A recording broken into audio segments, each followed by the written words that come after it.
Taiwan has been worried about losing its ally Honduras to China. We speak to Honduran Ambassador Harold Burgos about how ties are going. And we take a look at one of the world's most dangerous festivals, the Yanshui Beehive Fireworks Festival, and Taiwan's Lantern Festival in Taipei. This is Taiwan Insider.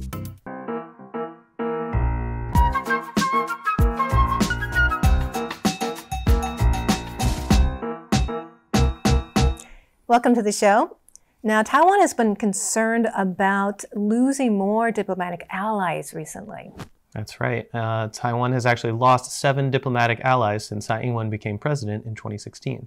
We only have 14 left, and the most recent concern is about Honduras. That's because their new president, Xiomara Castro, during her campaign period, said that she might want to switch ties to Beijing. And there have been some events that have caused these concerns to resurface. That's right. Last month, there were reports that the former president and current first gentleman, Manuel Zelaya, had stated that he thinks Honduras should establish diplomatic relations with China. Then there were reports of a meeting between the Honduran foreign minister and the vice foreign minister of China in Brazil. This raised enough concern in the Taiwan Ministry of Foreign Affairs that they issued a statement of grave concern about the meeting. Now, the Honduran Foreign Ministry later came out to say that it was a meeting that was purely commercial in nature. They were talking about cooperation in hydroelectric dams. Yes, that's right. I recently had the opportunity to interview the Honduran ambassador to Taiwan, Harold Burgos, about how he would also like to cooperate with Taiwan on hydroelectric dam projects. But before we talked about that, we also spoke about our mutual experience being students in Taiwan. Hello, I'm Chris Gorin with RTI News, and it's my great pleasure to be here with Ambassador from Honduras, Harold Burgos. I hope I said that name right, even in my gringo accent. Pretty good. Thank you, Chris, for having me. Thank you, RTI, for having me and the chance to speak to your audience. Thank you very much. Yeah, no, it's a great pleasure. And one thing that we have in common is that you were actually a student at Zhengda, NCCU, and studied a bachelor's in economics. Is that right? Yeah, I also went there as well. Zhengda for life. So can you tell me a little bit about why you chose to study in Taiwan and some of your experience? First, I think it was the challenge, just knowing that I was so far away. Since I was a little kid, I've always liked to travel, and I had this idea that I was going to study abroad since I was a kid. And just Taiwan offered that challenge. Right. So it's far away, totally different culture, totally different language. Right. So it was a challenge. And also I felt like I was traveling. So I was studying and traveling. So I got the benefits of both worlds. So I think just the idea of being far away from home, living a different experience, it gave me so much in the end. Was that program taught in Chinese or in English? My program was the international undergrad program in Chengchi. But economics, my department only had one spot for a foreigner, and a lot of the classes were in Chinese. Okay. So sometimes I would do some of the classes of the required courses I would do in business because they offered them in English. So I tried to balance it as much as I could. Some of the classes I couldn't change, and I still had to do it in Chinese. But so that was a challenge. Having calculus 2 in Chinese. Yeah, that was something else. At least the books were in English, so it was a challenge. You have to work your way around. Why do you feel now is an important time to speak about relations between Honduras and Taiwan? Our relation has been 82 years of diplomatic relations, and I feel that there's a lot of work to do. Like bringing our two countries closer together is part of the job. And from both sides, and I think it's very important for us, just like the friendship that Taiwan has been given to Honduras and to the region as well. It's very important, and important for both sides as well, so that we all can benefit in the end in this changing world. So just that solidarity that Taiwan has shown is very important to continue building that relationship. But now I also feel that it's very important to have more engagement in the business sector, for example, to increase our economic relationship. But I feel it's very important to have businessmen actually come and visit to see with their own eyes and to have their expertise when they put feet on the ground, they have a different experience. They have a different way of seeing things. So if they come and they see the environment, because I can tell you, and I can tell you so many stories, but you need to come and see it for yourself. What opportunities are there? Because you can benefit, and we both can benefit in the end. Right. Taking advantage of the resources. For example, Honduras offers you closeness to the American market. You are close to the European market. In 3 days, you can get a container from Honduras to the States, and you can access that big market by taking advantage of the geographical location of Honduras. Sure. Speaking of bringing Taiwanese businessmen to Honduras, but not just businessmen, also tourists. Have you spoken in the past about the difficulty of Taiwanese tourists being able to get to Honduras, sometimes involving multiple transfers that take more than 24 hours? Has there been any progress made on this issue since you've come to Taiwan? Just considering like the Taiwanese work culture is something that I was always discussing with my fellow ambassadors. That how do you get these people that work so hard and get holidays for 2 or 3 weeks? Yeah. And so what do you sell? So we were discussing that we should promote our region instead of just promoting our individual countries. So you offer a destination with multiple visits. So that makes it more interesting and appealing.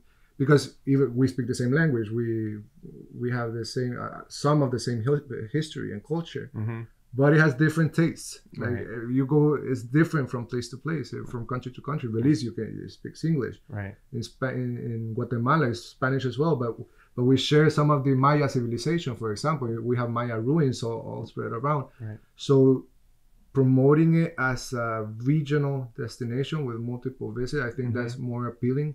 In January, the U.S. and Honduras announced a new partnership on education, which is called the Expanding Access to Education Initiative.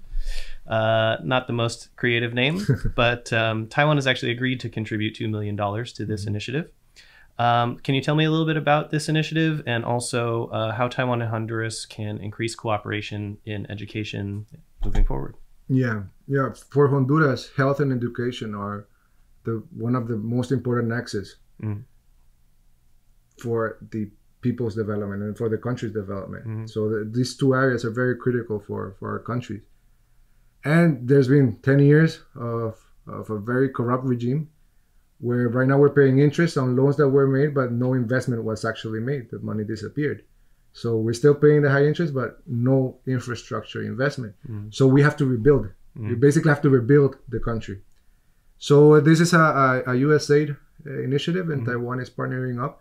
So they want to rebuild about 51 schools and attend about 300,000 students back in Honduras by these joint programs. And they also want to encourage the public-private partnerships towards rebuilding a little bit of the infrastructure that was lost, and also the access and the type of technology that you can bring, and you can reach a lot of the students that are in the countryside, for example. Sure. Do you see any other areas in the education sector where Taiwan and Honduras can cooperate?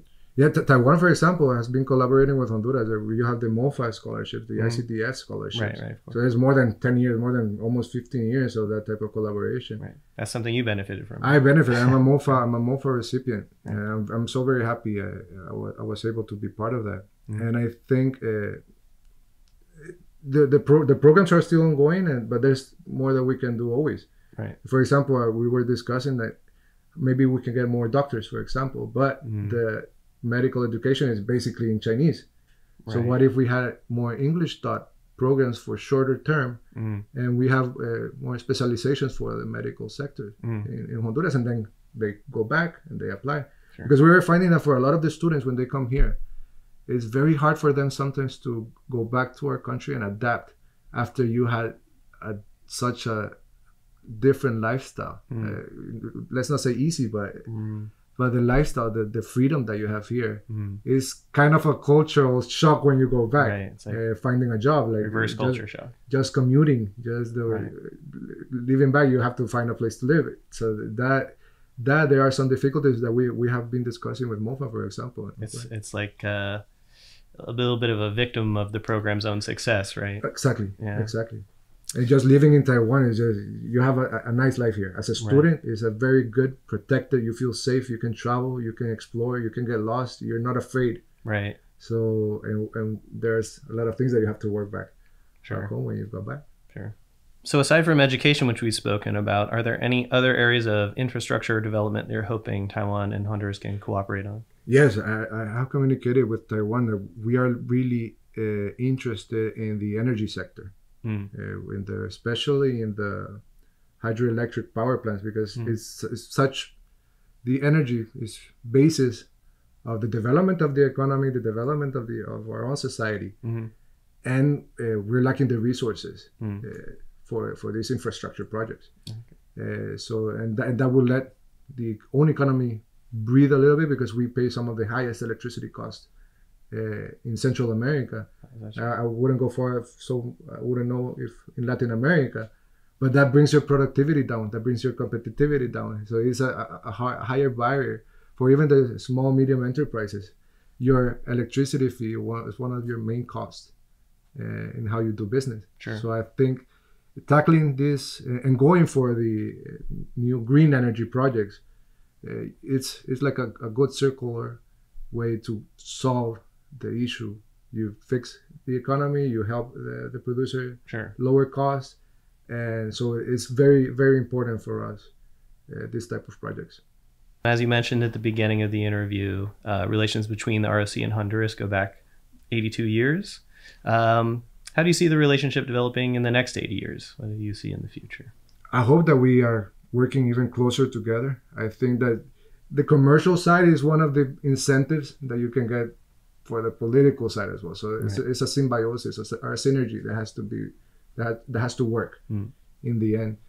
So I feel like for the next 80 years, we're even closer, and we have even more people from Taiwan in Honduras, and even more people from Honduras in Taiwan. For example, right now, after the programs, and now you have a lot of the students stay here in Taiwan. They married here in Taiwan, so now you have Honduran Taiwan little babies that I have to make the passports in the embassy. So I think just having that relationship and deepening that relationship and creating even greater familiar ties between our countries. You start from the educational, then the economic, and then the family ties. So bring our two cultures together. You can create something totally different, something totally new. Another major power player in the world. Right. So yeah, I hope that relation is even stronger in the future. All right, great. Well, thank you so much, Ambassador, for coming here to meet with me. It's been a great pleasure. Thank you so much. Thank you so much. Great conversation. Thank you so much. So I know he didn't want to get into the sensitive issue of China, but did you have any feel for how Taiwan-Honduran ties are during your conversation with him? Yeah, so the ambassador in our correspondence before the interview, he did say that he would not answer any questions about China and diplomatic relations. It was a little bit strange at first because this had been such a conversation in the media about whether or not there would be a switch.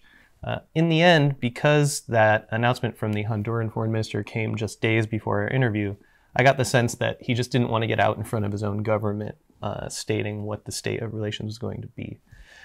In terms of anything will change in the future, I mean, Ambassador Burgos seems to really love Taiwan. He wants to, as you saw in the interview, he really wants to increase market access and a lot of business relationships with Honduran and Taiwan business people. But the decision about diplomatic relations is not up to him. It's up to the government of Honduras. It's up to whoever is the president at any given moment. So it's a little bit hard to say how long it will last, but it's lasted 82 years so far, and hopefully it will last another 82 years. So that's a long time. The whole interview will be up on YouTube and Facebook. And if you like our content, subscribe and follow below. Now, we are still celebrating the Year of the Rabbit, and the Lantern Festival has finally returned to Taipei. That's right. The festival just launched on Sunday. Let's take a look. Happy Year of the Rabbit. Every 15th day of the Lunar New Year, Taiwan celebrates with the Lantern Festival. This year it's being held in Taipei. The theme lantern is a robotic jade rabbit whose expressions are modeled after Taiwan's Olympic gold medalist Guo Xingcun. Right nearby, the Taipei 101 also displays this year's Chinese zodiac animal. The festival kicked off on Sunday. It features a variety of colorful installations throughout the city. Another major display is a dragon, which symbolizes power and good luck for the new year. There's also a lantern in the shape of the Formosan blue magpie. The piece is called Renewal, a great theme for the new year. There are a variety of elegant light installations that people can enjoy throughout the city. You can walk under a ceiling of carrot lanterns and also enjoy cute bunny lanterns throughout the festival. The Lantern Festival runs through February 19th and is a fun and festive way to usher in the Year of the Rabbit. Another festival that was celebrated on Sunday was the Yanshui Beehive Fireworks Festival. Now that one's notorious. That's right. It gets its name because the fireworks look a little bit like a beehive exploding, but this festival often leads to many injuries. In fact, this year, over 70 people were injured. That was the Yanshui Beehive Fireworks Festival in Tainan on Sunday. CNN has called it one of the world's most dangerous festivals.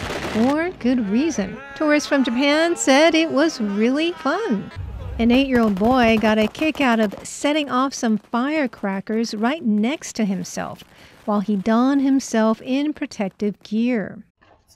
The boy says it was exciting and fun. After being suspended during the pandemic, the Yanshui Festival came back in full force this year, and about 600,000 people came for the explosive experience.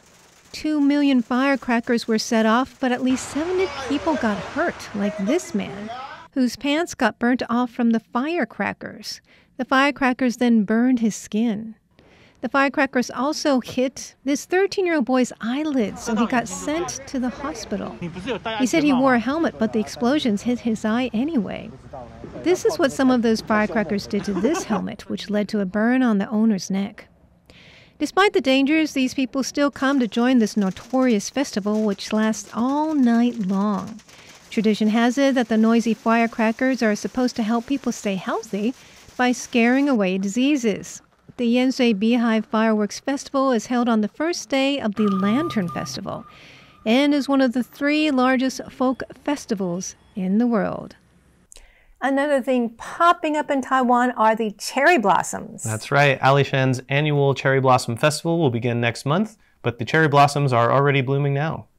These red mountain cherry blossoms are blooming right now in Alishan. People can view the popular flowers and even do a little bird watching as they travel along Alishan Highway. Spring weather is upon us, and it's a great time to get out and enjoy fresh air and spring flowers. Nature photographer Su Jia-hong says people can come see both mountain cherry blossoms and the famous Japanese Kawazu Sakura cherry blossoms right along Alishan Highway. Those who enjoy the lighter variety of white Formosan cherry blossoms can see those too, right along Mihu Trail. The Alishan Cherry Blossom Festival kicks off on March 10th, but why wait? Now is as good a time as any to enjoy one of Taiwan's most enchanting sights. So the Lantern Festival is finally back in Taipei. Are you planning to go, Chris? I'm not sure yet. I may go check it out. It looks kind of interesting, but I'm a little bit shy around big crowds. So if I can find a time when it'll be slightly less crowded, then I will think about going. Maybe during the day. Yeah, well, then you can't see the lanterns, right? But maybe during the weekday, right? Yeah, it's an alternative way to experience the Lantern Festival in broad daylight. That's right. So anyways, I'm going to check it out. I hope that if you're in Taiwan, you get a chance to check it out. Thank you so much for tuning in to Taiwan Insider. I'm Natalie Tso. I'm Chris Gorin. And do follow us on social media. We're on YouTube, Facebook, Twitter. Subscribe. We hope that you follow us. Yeah, feel free to leave a comment. We'd love to hear from you out there. We'll see you next time. Bye.